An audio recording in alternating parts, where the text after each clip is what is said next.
anyways, Hi everybody, welcome back to another video. Welcome back to another freaking video.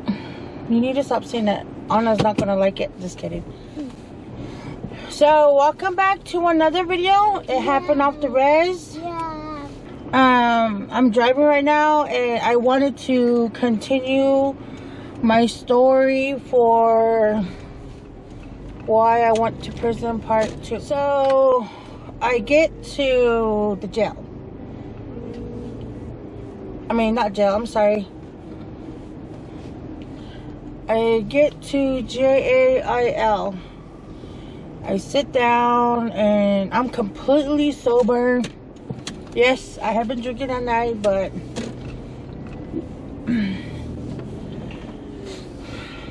I get there. They put me in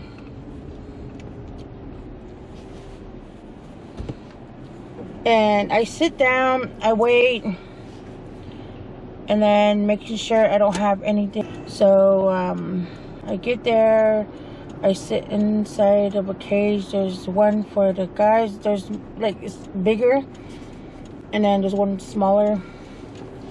And by then I didn't have a choice but to call my mom. So, and when I called her, she hasn't even touched her phone, looked at my texts, nothing. So she was completely unaware of the situation that just happened that morning.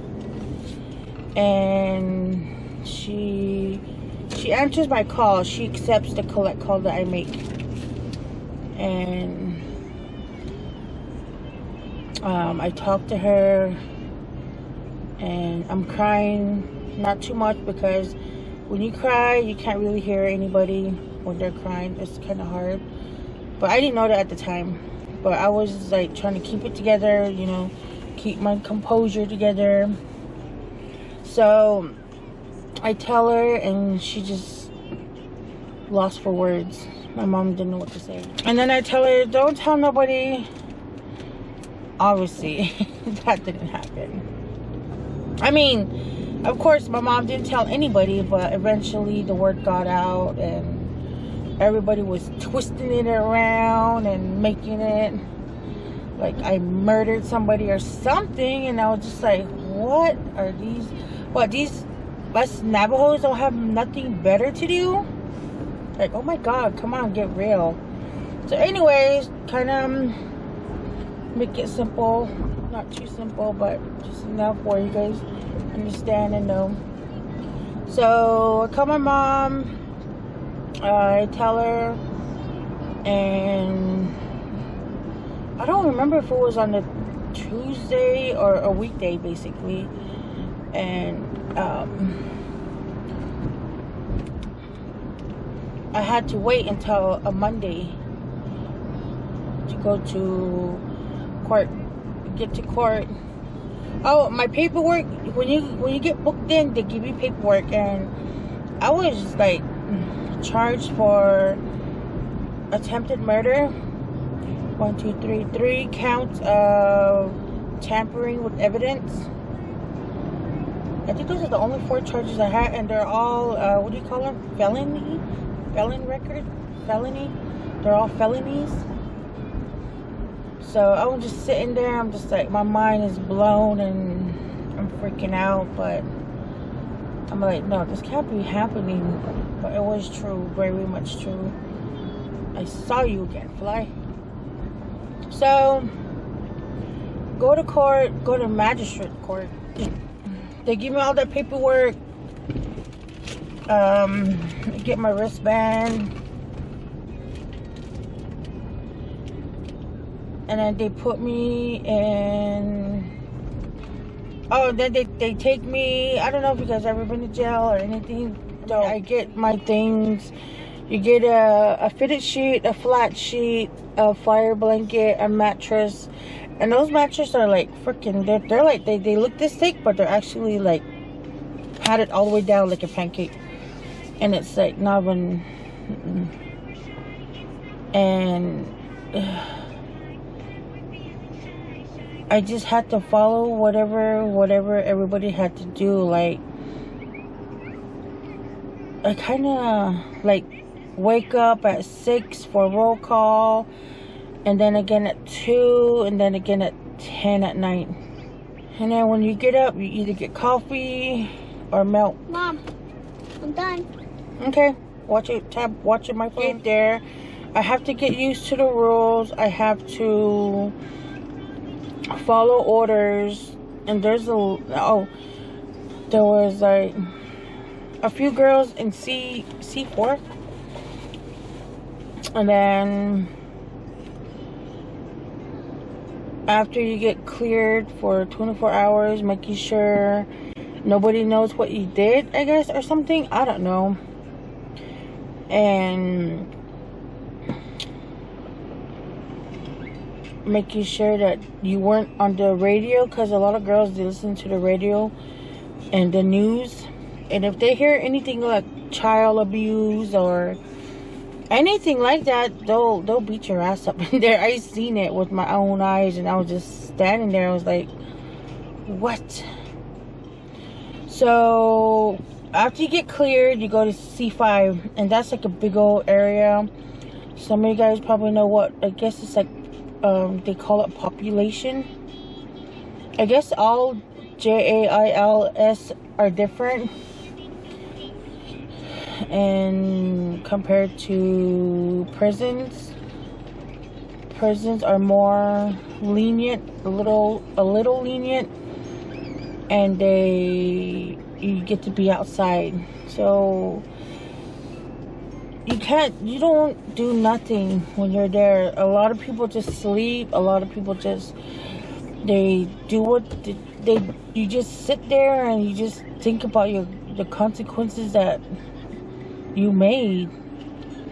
I mean, the consequences that you're dealing with, and you wish you can turn time back around. You wish you can do things differently.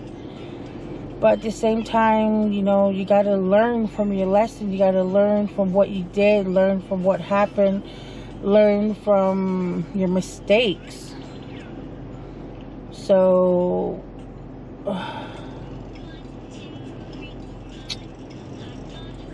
and then read. That's all you do. Read. You read in, like, I don't even know how many books I finished in there. And like, a book will, I mean, they were allowed to drop off books and all that. And I remember one book came in brand new, and there was already like, I think it was that Orange is the New Black. And everybody was like, oh, I want to read it. That just had come out, I guess.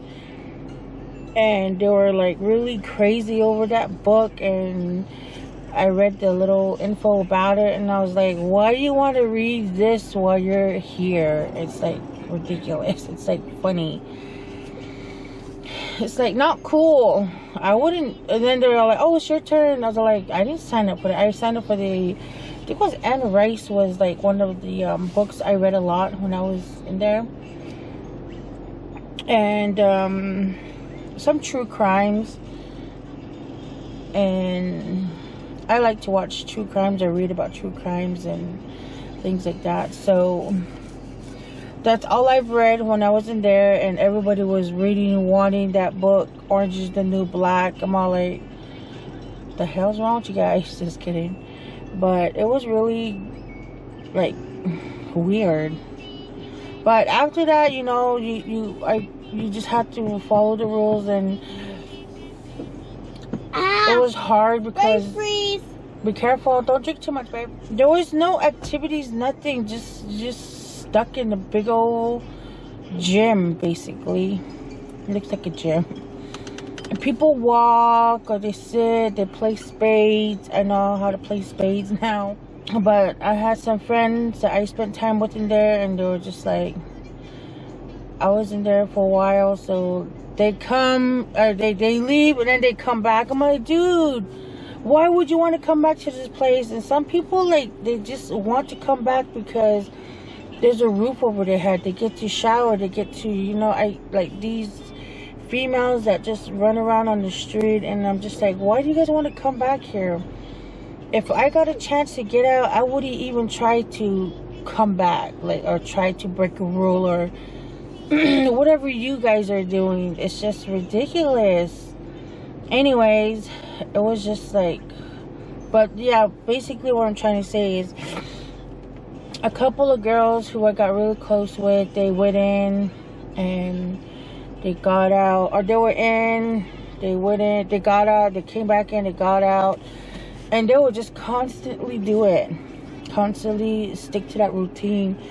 But one of the girls ended up getting a job and start working on herself, and she would put money on the kiosk for me. And what I did a lot when I was in there was write letters. I wrote letters to my mom. And during that time, Bill was writing. He wrote me one letter. I think it was like a 4-page letter. Not front and back, just 4-page. Oh, no. So basically 2-page front and back. Mommy. And his sister wrote to me, and I think wrote to me like a few times. And I was writing on Thursdays. You get free mail. If anybody did, free mail was you get to write a letter to whoever, and they'll like stamp it for you for free. You don't even have to pay 35 cents or 50 cents or however stamps cost at the kiosk. So I didn't even know about that. I had to like learn and hear and experience it. Anyways, there was this cool lady. She's still a good friend of mine, and she used to work there. Mommy. She always let me have my what in the world? There's some parts there. She would just let me keep the stamps. And some ladies that were new and trying to follow rules and trying to be cool and not cool, trying to be strict, I meant to say, they would just take it and be like, we gotta scan this and make sure there's nothing. I'm like, what can possibly be in there? But like I said, these crazy ladies, if you want something, they'll risk their life for it. Jesus. Just sick and tired of being around girls, honestly. And surprisingly, a lot of people were telling me, like, you've been here 3 months, 2 months, 4 months, 6 months, you know, and so forth. And they're like, and you didn't turn lesbian? I'm like, ew, no. I mean, not that I'm like have a problem with those kind of things or anything like that. I couldn't be around females anymore. Seriously. They were just annoying, some were just crazy, some were just, you know, like every human being is different, and some are loud like me, some, I don't know, it's just really weird. I couldn't stand it. So that's when I changed my sleeping habits to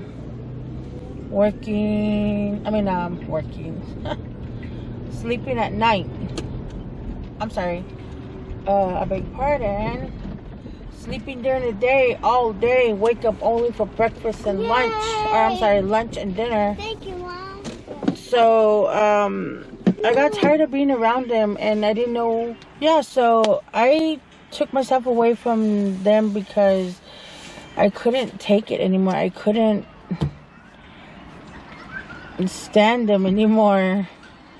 Like I said, they got annoying to me, and I ended up switching my sleeping. I would stay up all night, which is peace and quiet, and there were a few people that were like that, and then there were people that would like stay on a regular schedule, and I didn't like that. It was just too loud. It was just, and then when I was there was a lot of these people that did like for. If people are loud, they'll give you like earplugs. They'll make earplugs with gloves and tissue in there, and just all kinds. And then they would make tampons out of tissue. I don't know how well that went, but I never tried it. I said, I I mean, it did really look like it was. I don't know. It really looked like one, and it did feel like one. I mean, I didn't put it like use it, but when you look at it, and I'm just like, and then people would be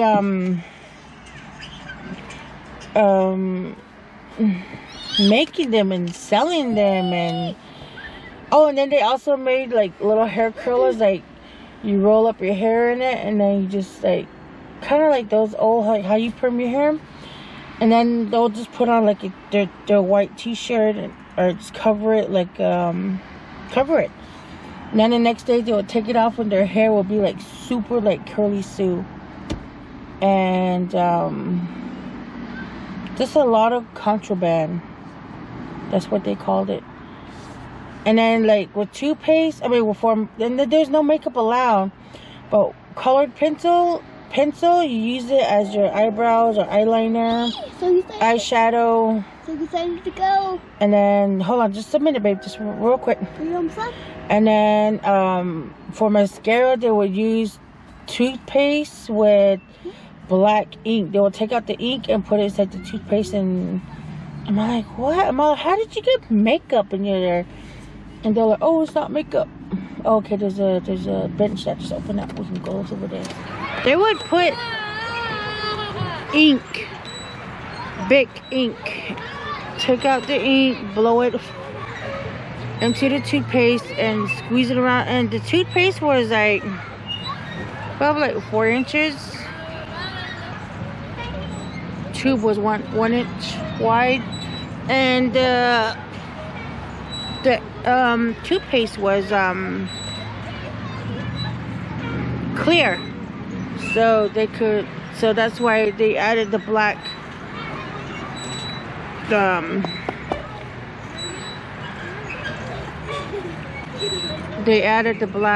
ink to, and then they used the toothbrush as a brush to brush your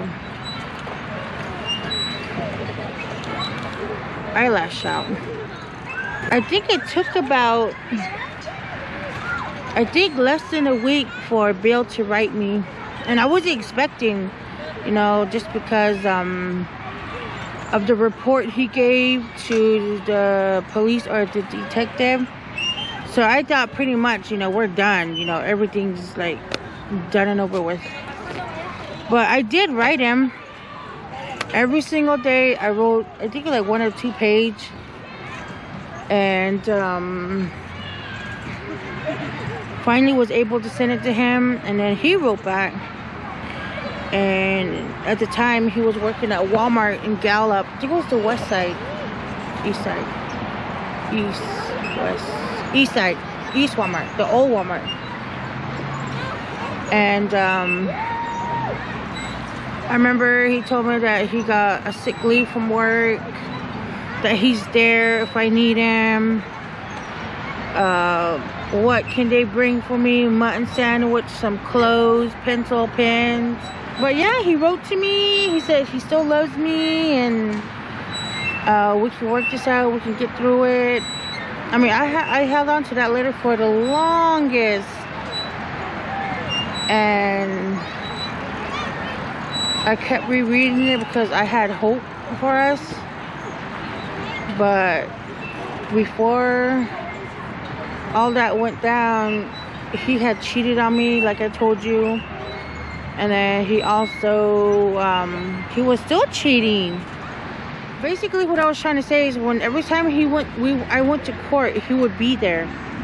And she would be there. And I didn't want to look at them.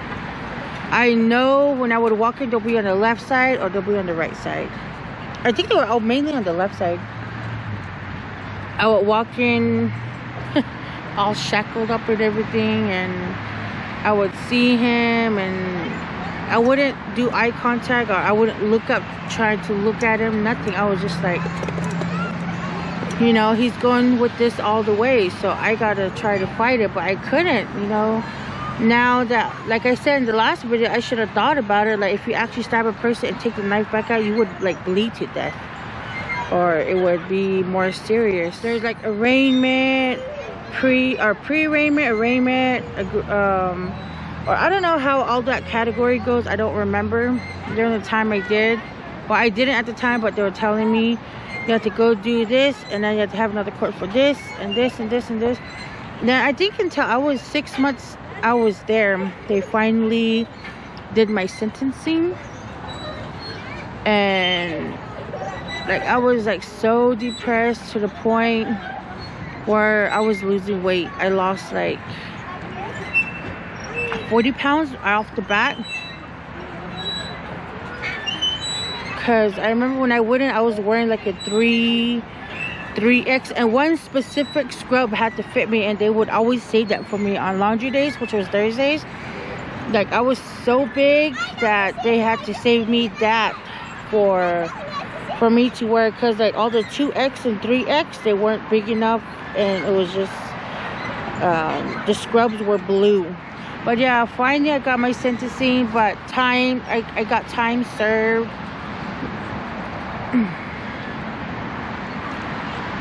Good behavior, and then on top of that I was a trustee, I think that's what they call it. Like in Farmington, they do, like, guys do all the cooking and females don't really do anything, or they think they do the laundry. Yeah, so I went in December, and then I don't know when the fair is. I think it's in August, the fair in Farmington, the county fair.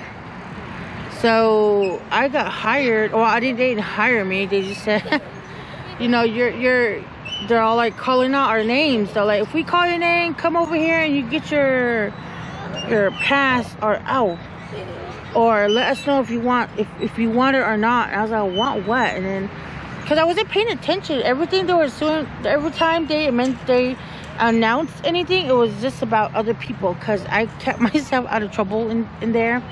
I didn't do anything crazy. So, you know, every time they did mail call, I would hear out, or they would just say, hey Siobhan, you got mail. So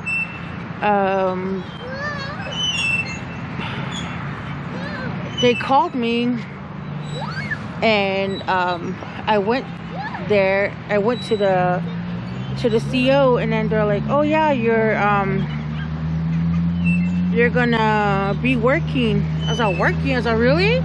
I was just happy to get out. I was like, okay. I was like, you're gonna be working at the county fair as kind of like cleaning up, but it was at night, so they would pick us up like after I think it was like it was after 10, because that's when they do the roll call or count. They call it count. They count everybody. So we left and we got into a van, and they didn't shackle us or anything. So we were like, I guess we never got in trouble and all that stuff. So they trusted us, and I wasn't trying to run or trying to escape or all the balaganas and nakai and all those what they do. But I was well behaved in there, I guess. And yeah, it was pretty good. I felt much better going out, because we left in the van, and there was 2 ladies, and there was like 10 of us, like in the big old van. Then we got to the fair, and they would give us sack lunches, and inside those sack lunches they have like fresh fruit, and oh my god, that was like bomb. I miss fruit so much, like apples, oranges, and I mean, I guess when you're pregnant, they give you fresh fruit every day for snacks. And I remember there was a few pregnant ladies in there, and they would like try to trade their fruit for something else. And it was fun. I enjoyed myself being out, because I was locked up for, I don't know when county fair starts, starting January. So it was a treat for me. And when that was done, like, oh, during the time, people were like, this lady I was telling you about, she doesn't work there anymore. She's a law enforcement now, and she watches my channel. I know you're watching. You know who you are. But yeah, she knew I told her about everything that happened, and she was just like, man. What was so freaking awkward was that her brother was Bill's friend. I was so sad that, like, it felt like my life ended and, like, I couldn't do anything about it. It felt like I was gonna be there forever. But it was only temporarily, but temporarily felt like forever. So, I'm not gonna cry in front of all these kids. So, so they inspired me. The girls there are my friends. Some girls there are ladies. They're like all ages. Some of the workers, mainly just female, because no guys are allowed. I mean, they're allowed to come in, but they're not allowed to touch you or strip search. Not strip search you, but like pat you down. It has to be a female to female, and male to male, because there's a lot of like sexual harassment and everything like that. And I can understand that. I watch it on movies, on crime videos. So I end up exercising. I started doing cardio workout, and I think I would eat breakfast. I would say my breakfast, go to sleep, get up for lunch. Depends what they're having. I'll get it, I'll save it, and we didn't even have a fridge or anything too. So when I say I saved it, it has to be like cereal or like bread or like cornbread. Ooh, like it was the opposite for some people. When they come in like really skinny, and then when they leave, they're all like chunky like me or whatever. It's like funny. Mine was the opposite. But anyways, yeah, so I would save like cereal, like cornflakes or whatever cereal they had. It wasn't like all nice brand cereal like Raisin Bran or Tricks are for kids. Nah, just kidding. But for real, I would milk. You had to you either get a choice of coffee, which was bleh, or milk. It was powdered milk. And a lot of people, that's where I started saving containers, and I stopped taking advantage of a lot of things when I got out. You should have seen it. I'm still kind of like that to this day. Like, I try to not waste food or just taking advantage of things. Not people, things. And people too, you know.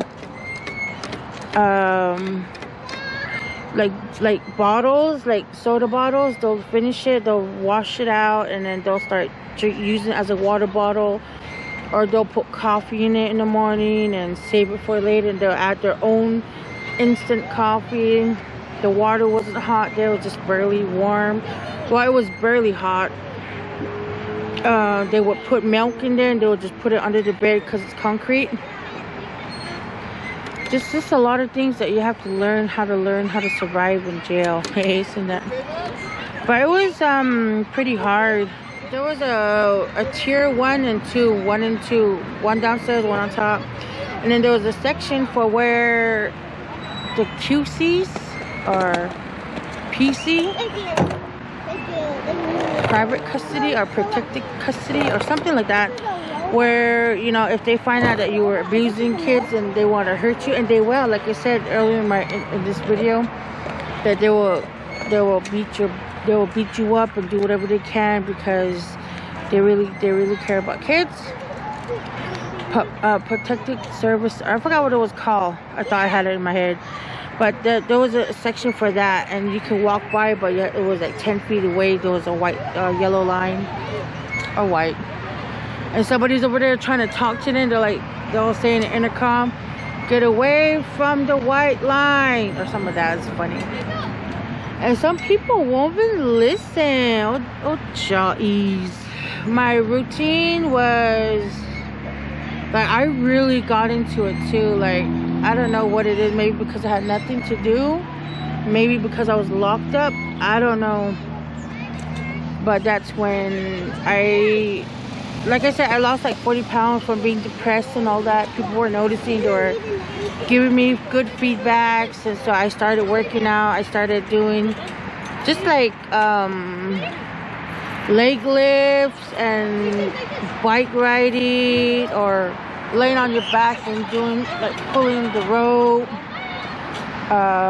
girl push-ups, and then squatting, but like behind you there's a bar or a chair and you move your butt away, then you bend down, you work in your arms. Oh man, those are really kill. And then I ended up starting a workout, not a program, but like a workout. If you want to join, you can. There's no fee, there's no nothing. You can just come and join if you want. So I had a lot of people start, and then in the end it was just me and my friend. She actually did it, and she was like, oh my god, and she's like, I think I lost 10 pounds, and she wasn't too big to begin with too. So what time is it? I need to write it down, what I said last. So we did cardio, legs, tummy. We couldn't run. I did it without a treadmill. And that officer, she was like so, like, she was cheering me on, and she was like, do it, do it, do it. You know, you're gonna be a better looking person. You're gonna be a better person already. You're already a better person, and you're gonna, you know, like, find someone way better than him. And she was like telling me all this stuff, and I was all getting amped up and doing it.